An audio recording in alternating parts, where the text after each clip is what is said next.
How to survive MBBS. অনেক কষ্ট করার পর তোমরা মেডিকেলে চান্স পাইছো। এখন মেডিকেলে ক্লাস শুরু হয়ে গেছে, তোমরা ক্লাস করার পর বুঝতে পারতেছো এই তুমি কোথায় এসে পড়লা, না পারছো এদিকে যেতে, না পারছো ওদিকে যেতে, কোনোভাবে কিছু ঠিক করতে পারতেছে না। ব্যাকগ্রাউন্ডে মিউজিক বাজছে। আমি ফাইসা তো গেছি এই মন মাইন্ড ক্যাসিফাই যাতে ফাইসা না যাও কার্তিপায়। তোমাদেরকে, সেজন্য আমি কয়েকটা স্টাডি টিপস দিব, কিছু উপদেশ দিব, যেগুলো ফলো করে তোমার এমবিবিএস লাইফটা স্মুথ হবে, তোমাদের আর এরকম কষ্টে পড়তে হবে না। তো অবশ্যই শুরু থেকে শেষ পর্যন্ত সকল কথাবার্তাগুলো ভালো মতো শুনবে। আমি Mohammad Shahidul Islam, MBBS fourth year, Shaheed Suhrawardy medical college. তো চলো শুরু করি ভিডিওটা। তো দেখো, এই এমবিবিএস এই ফার্স্ট ইয়ার থেকে আমরা কয়েকটা জিনিসের মুখাপেক্ষি হই, যে যেগুলো আমরা আগে ফেস করিনি। তো সবার প্রথম, আমরা যারা বাংলা ভার্সন থেকে এসেছি তারা কি সরাসরি ইংলিশ বই আমাদেরকে পড়তে হচ্ছে। তারপর এমন তেমন ইংলিশ না, এটা হচ্ছে কি মেডিকেল ইংলিশ। তুমি ইংলিশ ভার্সন থেকে আসলেও কি হবে, ইংলিশ মিডিয়াম থেকেও আসলে তোমার কাছে এটা কঠিন লাগবে। তো আমরা তো বাংলা ভার্সন থেকে শুরু করতেছি, এটা আমাদের কাছে আরো অনেক বেশি কঠিন লাগবে। তো উপায় কি? উপায় কোনো কিছুই না, তুমি 3-4 মাস সময় যাইতে দাও, দেখবে ইজিলি তোমার কাছে এটা পানিবাত হয়ে গেছে। তো কিভাবে হবে এটা? এক হচ্ছে তোমার যে মেডিকেল যে টার্মিনোলজি গুলো আছে, এই সকল টার্মিনোলজি গুলো তোমার পড়তে হবে। তো এগুলো তো ক্লাসই হবে অনেকগুলো। তো এই ক্লাসগুলো ভালো মতো করবা, বইটা একটু পড়বা। আবার বই পড়ার সময় মনে করো অ্যানাটমি পড়তেছো বা বায়োকেমিস্ট্রি পড়তেছো, তুমি পড়ার সময় দেখবা অনেক ওয়ার্ড তুমি বুঝতেছো না। তো সেগুলো কি করবা, ওয়ার্ড গুলা লিখবা, লিখে তার মিনিংটা কি সেই মিনিং গুলা লিখবা। তো এরকম করে মনে করো তুমি একটা চ্যাপ্টার যদি পড়ো, তুমি হয়তো 1 পেজ বা 2 পেজ তোমার এরকম শব্দগুলো বের হবে। তো এই শব্দগুলো কিন্তু সামনে আরো রিপিট হবে। তো এই রিপিট রিপিট হয়েই মনে করবা দেখবা তুমি, যদি তোমার 7-8 পেজ হয়ে যায় এই মেডিকেল টার্মিনোলজি বা বিভিন্ন ওয়ার্ড গুলা, আর কিন্তু দেখবা নতুন ওয়ার্ড পাচ্ছ না। এই সব ওয়ার্ডই দেখবা বারবার ঘুরে ফিরে আসছে, অ্যান্টেরিয়রলি, পোস্টেরিয়রলি, ডরসালি, ল্যাটারালি, তারপরে অ্যাসিডোসিস, অ্যালকালোসিস, এগুলো কিন্তু সবকিছু আসতেছে। তো এগুলোর সাথে তোমরা পরিচিত হবা, তোমার দেখবা কি এই ইংলিশ গুলো একদম ইজি হয়ে যাচ্ছে। আস্তে আস্তে ইজি হয়ে যাবে, তোমার একটু টাইম দিতে হবে। এগুলো নিয়ে চিন্তা করার কোনো কারণ নেই। যারা ফার্স্ট ফার্স্ট এগুলো শুরু করে, আমরা যারা মেডিকেলে একদম ফার্স্ট ইয়ার থেকেই মনে করো বাংলা থেকে ইংলিশে হঠাৎ করে চলে আসলাম, সবারই প্রবলেম হয়েছে। এই প্রবলেমটা হওয়া স্বাভাবিক, সো ডোন্ট ওয়ারি। কিছু সময় যাইতে দাও, দেখবা এটাও তোমার কাছে পানিবাত হয়ে গেছে। এরপরে যে সমস্যাটা আমরা অনেক বেশি পড়ি, সেটা হচ্ছে ভাইবা আইটেম দেওয়া। তো দেখো, আমরা জেএসসি, এসএসসি, এইচএসসি, তারপর স্কুল কলেজ, এইসব জায়গার যে মডেল টেস্ট, সেমিস্টার যত এক্সাম আছে, সবকিছু কিসে দিয়েছি, রিটেনে দিছি। তারপর আমরা ভাইবার তো কাছাকাছিই যাইনি। তো এখন আমাদের কি হচ্ছে, ডাইরেক্ট ইংলিশে ভাইবা নিচ্ছে। তাও তাও আবার অনেক সময় মুখস্থ জিনিস বলতে হইতেছে, বিভিন্ন পয়েন্টস বলতে হইতেছে, খুবই ভয়াবহ একটা অবস্থা। তো কিভাবে এই জিনিসটা তোমরা পার করবা? তো দেখো, এটা পার করার জন্য কি, মনে করো তুমি অ্যানাটমিটা পড়তেছো। তো অ্যানাটমিতে তো একটা বোনস ধরে তোমাকে অনেক কিছু বলতে হবে, একটা ভিসেরা ধরে তোমাকে অনেক কিছু বলতে হবে। তো তুমি আগে জিনিসটা কি করবা, তুমি বোঝার চেষ্টা করবা, বাংলাতে আগে নিজে নিজে বলবা বা নিজে নিজে মুখস্থ করবা। তারপর সেই জিনিসটাকে তুমি নিজের মতো ইংলিশে একটু বলবা, জাস্ট ইন্ট্রোডাকশন পার্টটুকু ঠিক রেখে। যেমন this is a viscera of heart with great vessels, তারপর এটার পজিশন গুলো ওইটুকু একটু মুখস্থ বলে, তারপর তুমি বাকিটা নিজের মতো বাংলাকে ইংলিশে কনভার্ট করে যেটা বলা হয় ওইটা বলবা। তাহলে দেখবো অনেকটা ইজি হয়ে যাচ্ছে। এরপর মনে করো অন্যান্য সাবজেক্ট যেখানে বিস্তারিত বলতে হয়, অনেক পয়েন্ট গুলো বলতে হয়, সেগুলো কি করবা? মনে করো তোমাকে একটা মেকানিজম ধরছে, বা কোনো কজ জিজ্ঞেস করছে, বা একটা প্যাথোজেনেসিস জিজ্ঞেস করছে, তুমি জাস্ট যে বুলেট পয়েন্ট গুলো আছে, মনে করো একটা কোশ্চেনে 7-8টা পয়েন্ট আছে, তুমি জাস্ট 7-8টা পয়েন্ট মুখস্থ করবা। ভিতরে জাস্ট তুমি রিডিং করবা, তোমার ভিতরে মুখস্থ করার দরকার নেই। জাস্ট ওই পয়েন্ট গুলো মুখস্থ করবা। পরীক্ষার সময় বলতে গেলে আগে তুমি শুধু পয়েন্ট গুলো বলবা, তোমার ভিতরে যাওয়ার দরকার নেই। এরপর যখন জিজ্ঞেস করবে, তারপর তুমি তোমার মতো ভিতর থেকে বলবা। কারণ বড় কোয়েশ্চেন কিন্তু এরকম জিজ্ঞেস করে না, শুধু হেডলাইন বা পয়েন্টটা জিজ্ঞেস করে, তোমার হেডলাইন বা পয়েন্ট পড়লেই হবে। এরপর দেখবা আরেকটা অনেক বড় সমস্যায় পড়ছো, যে তুমি তোমার স্কুলে বা তুমি তোমার কলেজে টপ ছিলা, তুমি একদম সবসময় 80-90 মার্কসের উপরে পাইতা, সবার থেকে তুমি এগিয়ে থাকতা, কিন্তু এখানে এসে দেখতেছো না, তুমি দেখে সবার থেকে নিচে মনে হইতেছে, যে না তুমি এখানে কেমনে চান্স পেলা।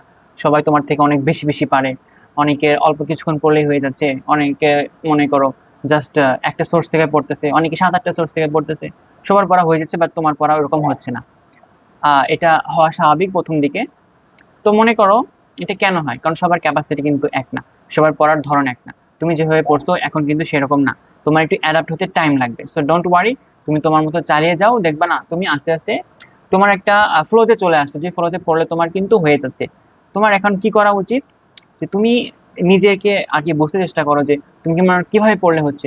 তোমার কি মেন বই প্লাস গাইড পড়লে হচ্ছে, নাকি লেকচার প্লাস গাইড পড়লে হচ্ছে? তুমি এমন করার দরকার নাই যে 4-5টা সোর্স থেকে একটু একটু একটু পড়লা। তুমি একটা বা দুইটা সোর্স থেকে পড়ো, সেই সোর্স থেকে পড়াটা এক জায়গায় করে নিয়ে আসো, যাতে পরীক্ষার আগে তুমি পড়ার রিভাইজ দিতে অনেক তোমার দ্রুত হয়। তুমি অন্যের সাথে কম্পেয়ার করো না, কারণ অন্যের পড়ার স্টাইল তোমার পড়ার স্টাইল আলাদা, তার মাথার ক্যাপাসিটি তোমার ক্যাপাসিটি আলাদা। বাট এটা মনে রাখবা যে তুমি যেহেতু মেডিকেলে চান্স পাইছো, অবশ্যই তুমি এখান থেকে ডাক্তার হয়ে বের হওয়ার উপযোগী, বুঝছো? তুমি কখনো লো ফিল করবা না নিজেকে। আর সবসময় এটা মনে রাখবা, যেহেতু আল্লাহ তোমাকে চান্স পাইছে, অবশ্যই তুমি ডাক্তার হবা, অবশ্যই তুমি ডাক্তার হয়ে বের হয়ে যাবা। হয়তো তোমার জার্নিটা একটু কম স্মুথ, ওদেরটা একটু বেশি স্মুথ। তো স্মুথ তোমারটা কম হলে অসুবিধা কি? তুমি মনে করো ওরা 2 ঘন্টা পড়তেছে, তুমি 3 ঘন্টা পড়বা। ওরা 4 ঘন্টা পড়তেছে, তুমি 5 ঘন্টা পড়বা। ওরা নোট করতেছে না, তোমার নোট করে পড়তে হবে। ওরা নোট করতেছে, তুমি নোটও করবা, মডেল টেস্ট দিবা, কোয়েশ্চেন সবকিছু সলভ করবা। তার থেকে একটু বেশি কষ্ট করো, দেখবা না তুমি একটা ভালো ফ্লোতে চলে আসো, তোমার কোনো অসুবিধা হচ্ছে না। সো ডোন্ট ওয়ারি, জাস্ট লেগে থাকো। লেগে থাকলেই হবে, তোমার থেমে থাকা যাবে না। এরপর দেখো, আমি তোমাদেরকে একটু এক্সামের একটু উপদেশ দিই যে এক্সাম গুলাতে কি করবা। তো দেখো, এক্সামের আগে ইম্পর্টেন্ট সবচেয়ে হচ্ছে কি, পড়াগুলো অন্তত একবার হলেও রিভাইজ দিয়ে দেওয়া, রিভাইজ দিয়ে যাওয়া। তো এই রিভাইজটা তুমি কিভাবে দেবা? তোমার পড়া যদি গুছানো না থাকে, একটা সোর্সে যদি না থাকে, তাহলে তোমার কিন্তু পড়া কখনোই তুমি শেষ করে যাইতে পারবে না। মনে করো তোমার অ্যানাটমি পরীক্ষা, তুমি জাস্ট কি করবা, দত্ত পুরাটা পড়ে, বিশ্রাম পুরাটা পড়ে বা বিডিসি চুয়ার পুরাটা পড়ে কি তুমি পরীক্ষা দিয়ে যেতে পারবা? না, পারবা না। তোমার কি করতে হবে, একটা সোর্স রাখতে হবে। হতে পারে তোমার সেটা নোট, অথবা তোমার গাইড, অথবা তুমি মনে করো যে কোনো একটা রেফারেন্স বুক, যেটা বললাম দত্ত বা বিশ্রাম, সেখানে যা যা দরকার ইনফরমেশন সব লিখে রাখতে হবে। একটা সোর্সে লিখে রাখবা, সেই সোর্সের ভিতরে সব লিখে রাখার পর পরীক্ষার আগে জাস্ট ওটা রিভিশন দিবা। তো আমরা বেশিরভাগ ক্ষেত্রে এটা গাইডের উপরে করি, যেহেতু গাইডে আমাদের কোশ্চেন গুলো দেওয়া থাকে, বিভিন্ন ইয়ারের question, important question, important line দেওয়া থাকে। আমরা কি করি, যেগুলো যেগুলো আমাদের দরকার লেকচার থেকে, সেগুলো নিয়ে সব গাইডে লিখে রাখি। গাইডে আলাদা পেজ দিয়ে সেগুলো ইনফরমেশন যোগ করে দিই, যাতে পরীক্ষার আগে একটা সোর্স থেকে আমরা পড়তে পারি, এবং ওই সোর্স থেকে পড়লে আমার ভাইবা রিটেন সবকিছু কভার হয়ে যায়। তো ভুলগুলা করবা না, অবশ্যই একটা সোর্স বানাবা, এই সোর্স থেকে পরীক্ষার আগে পড়বা, তোমার ভাইবা রিটেন সবকিছু কভার হয়ে যাবে। তো এটা বললাম একটা কথা। এরপরে দেখো, এমন হবে তোমার এত সোর্স সবকিছু থাকার পরেও তুমি কিন্তু পরীক্ষার আগে দেখবা তুমি একবারও পুরোপুরি রিভিশন দিতে পারতেছো না, তুমি সময়ই হইতেছে না। ডোন্ট ওয়ারি, এটা অনেকের হয়। মেডিকেলের পড়া রিভাইজ পুরোপুরি দিয়ে পরীক্ষা দিতে গেছে, এরকম খুবই কম পার্সন আছে। সবারই কিছু না কিছু বাকি থেকে যায়, যেটা বাকি থাকবে। তাও তুমি যখন পরীক্ষা দিতে যাবা, বা কোশ্চেন পাওয়ার পরে যে কোশ্চেন গুলো আসছে, তুমি প্রায় সবই পারো, কিন্তু দেখবা টাইমের অভাবে লিখতে পারতেছো না। তো কি করতে হবে, পরীক্ষায় অ্যাটেন্ড করতে হবে, পরীক্ষা দিতে হবে, কোশ্চেন গুলোর অ্যান্সার লিখতে হবে। এবং অ্যান্সার লেখার সময় কোনো অ্যান্সার বাদ রাখবা না। কম পারতেছো, বাট ওটা বাদ রাখবা না, কিছু না কিছু হচ্ছে লিখে রাখবা, হাফ পৃষ্ঠা হলেও লিখে রাখবা। কারণ না লিখলে কিন্তু মার্কস দেবে না। লিখলে একটু রিলেভেন্ট কথাবার্তা লিখলে কিন্তু একটা ভালো মার্কস দিয়ে দিবে। কারণ পাস করতে হবে, যেহেতু তোমার সবগুলা কোশ্চেন তোমাকে টাচ করতে হবে। সব কোশ্চেন টাচ না করলে কিন্তু তুমি পাস মার্কও পাবা না। আর মেডিকেলে এটা খেয়াল রাখবা, পাস মার্কই হচ্ছে বড়। তুমি যদি পাস করতে পারো মানে কি, হ্যাঁ তোমার পড়া কমপ্লিট। তোমার এখানে অনার্স মার্কস গেইন করতে হবে না। অনার্স মার্কস আসার এমনি আসবে যদি তুমি ভালো মতো পড়তে থাকো। তোমার মেইন টার্গেট থাকবে না আমি কোথাও থামবো না, সব জায়গায় কি করে যাব, পাশ করে করে যাব। ইনশাল্লাহ আল্লাহ আমাকে দেখে নিবে পরবর্তীতে। অনার্স থাকলে কপালে আসবে। বা তোমার মেইন টার্গেট থাকবে কি, ফ্লোর সাথে এগিয়ে যাওয়া, পাশ করা। এবং সবার শেষ তোমাদেরকে একটা উপদেশ দিব, যে তোমরা যে যে মেইন স্ট্রিমের যে ফ্লো, এই ফ্লো থেকে হারায় যাবে না। তোমরা যে ক্লাসগুলো আছে, আইটেমগুলো আছে, এগুলো মিস করবে না। অবশ্যই 75% অ্যাটেন্ডেন্স রাখবা। অনেক মেডিকেলে কিন্তু এটা নিয়ে ধরে, তো এটা নিয়ে ধরে রাখলে তোমাকে টার্মও দিয়ে দিবে না। টার্ম যদি না দিয়ে দেয়, তাহলে তোমার কিন্তু প্রফেও বসতে দিবে না। তো অবশ্যই 75% যাতে অ্যাটেন্ডেন্স থাকে লেকচারগুলোতে, ক্লাসগুলোতে, সেটা খেয়াল রাখবা। আর অবশ্যই আইটেম কখনো পেন্ডিং করবা না। তো নিজে থেকে পেন্ডিং করবা না, আইটেম না দিয়ে। তুমি মনে করো আইটেম দিয়ে পেন্ডিং রাখছো, আর একটা হচ্ছে আইটেম না দিয়ে পেন্ডিং করছো। এখন টিচারের কাছে তুমি গেলা, পরীক্ষার আগে মনে করো তোমার 8-10টা আইটেম আছে, তুমি দেখছো যে না এগুলো তুমি আগে দিছো, তোমাকে দ্বিতীয়বার টিচার মনে করো পেন্ডিং দিছে। এখন স্যার কি করবে, অবশ্যই সেগুলো তোমার ক্লিয়ার করে দিবে। না তুমি এগুলো পড়ছো, পড়ে হয়তো কম পারছো, এর জন্য তোমাকে আটকায় রাখছে। আর তুমি আইটেমই অ্যাটেন্ডই করো নাই, তুমি পরীক্ষায় দেওয়া নাই, তো তোমাকে কি করবে, তোমাকে থামায় রাখবে যে না তোমার পরীক্ষা দেওয়া লাগবে না, তুমি আবার এটা পরবর্তীতে দিবা। তুমি কিন্তু সবার থেকে পিছিয়ে গেলা। তো এই যে একবার পিছানো শুরু করলাম, আস্তে আস্তে কি হবে, একটা কার্ড পিছালা, এরপর একটা টার্ম পিছাবা, এরপরে প্রফে পিছাবা। প্রফে পিছায় গেলে তো বাস। তো আবার রিসাপ্লি আছে, এই সাপ্লি টাপলি অনেক ঝামেলা। তো এসব ঝামেলায় পড়তে যাবা না। অবশ্যই কি করবা, সিরিয়াল বাই সিরিয়াল ক্লিয়ার করে রাখবা।